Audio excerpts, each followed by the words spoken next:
شروع اللہ کا نام لے کر جو بڑا مہربان نہایت رحم والا ہے۔ اے پیغمبر صلی اللہ علیہ وآلہ وسلم، لوگوں سے کہہ دو کہ میرے پاس وحی آئی ہے کہ جنوں کی ایک جماعت نے اس کتاب کو سنا تو کہنے لگے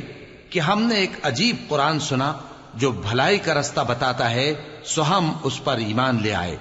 اور ہم اپنے پروردگار کے ساتھ کسی کو شریک نہیں بنائیں گے، اور یہ کہ ہمارے پروردگار کی شان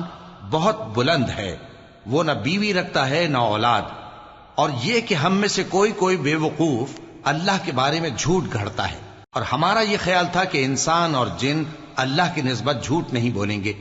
اور یہ کہ بعض بنی آدم بعض جنات کی پناہ لیا کرتے تھے تو اس سے ان کی سرکشی اور بڑھ گئی تھی، اور یہ کہ ان کا بھی یہی اعتقاد تھا جس طرح تمہارا تھا کہ اللہ کسی کو نہیں زندہ کرے گا، اور یہ کہ ہم نے آسمان کو ٹٹولا تو اس کو مضبوط چوکیداروں اور انگاروں سے بھرا ہوا پایا،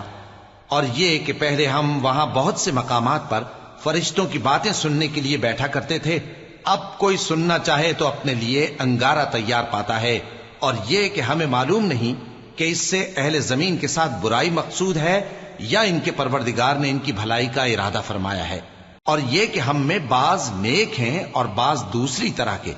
ہمارے کئی طرح کے مذہب ہیں، اور یہ کہ ہم نے سمجھ لیا ہے کہ ہم زمین میں خواہ کہیں ہوں اللہ کو ہرا نہیں سکتے اور نہ بھاگ کر اس کو تھکا سکتے ہیں، اور جب ہم نے ہدایت کی کتاب سنی اس پر ایمان لے آئے، سو جو شخص اپنے پروردگار پر ایمان لاتا ہے تو اس کو نہ نقصان کا خوف ہے نہ کسی طرح کے ظلم کا، اور یہ کہ ہم میں بعض فرما بردار ہیں اور بعض نافرمان ہیں، تو جو فرما بردار ہوئے وہ سیدھے رستے پر چلے، اور جو نافرمان ہوئے وہ دوزخ کا ایندھن بنے۔ اور اے پیغمبر صلی اللہ علیہ وآلہ وسلم، یہ بھی ان سے کہہ دو کہ اگر یہ لوگ سیدھے رستے پر رہتے تو ہم ان کے پینے کو بہت سا پانی دیتے تاکہ اس سے ان کی آزمائش کریں، اور جو شخص اپنے پروردگار کی یاد سے منہ پھیرے گا وہ اس کو سخت عذاب میں داخل کرے گا، اور یہ کہ مسجدیں خاص اللہ کی ہیں تو اللہ کے ساتھ کسی اور کی عبادت نہ کرو، اور جب اللہ کے بندے یعنی یہ پیغمبر صلی اللہ علیہ وآلہ وسلم اس کی عبادت کو کھڑے ہوئے تو کافر ان کے گرد ہجوم کر لینے کو تھے۔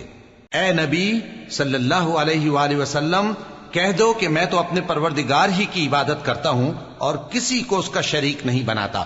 یہ بھی کہہ دو کہ میں تمہارے لیے نہ کسی نقصان کا اور نہ نفع کا کچھ اختیار رکھتا ہوں،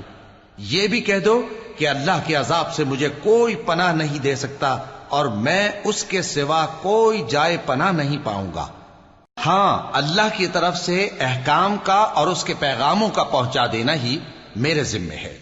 اور جو شخص اللہ اور اس کے پیغمبر کی نافرمانی کرے گا تو ایسوں کے لیے جہنم کی آگ ہے،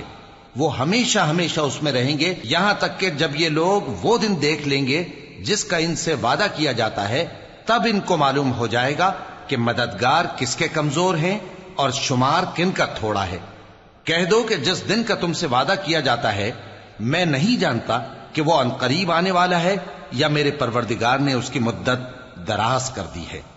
وہی غیب کا جاننے والا ہے، سو کسی پر اپنے غیب کو ظاہر نہیں کرتا، ہاں جس پیغمبر کو پسند فرمائے اور اس کو غیب کی باتیں بتا دے تو اس کے آگے اور پیچھے نگہبان مقرر کر دیتا ہے تاکہ معلوم فرمائے کہ انہوں نے اپنے پروردگار کے پیغام پہنچا دیے ہیں، اور یوں تو اس نے ان کی سب چیزوں کا ہر طرف سے احاطہ کر رکھا ہے اور ایک ایک چیز گن رکھی ہے۔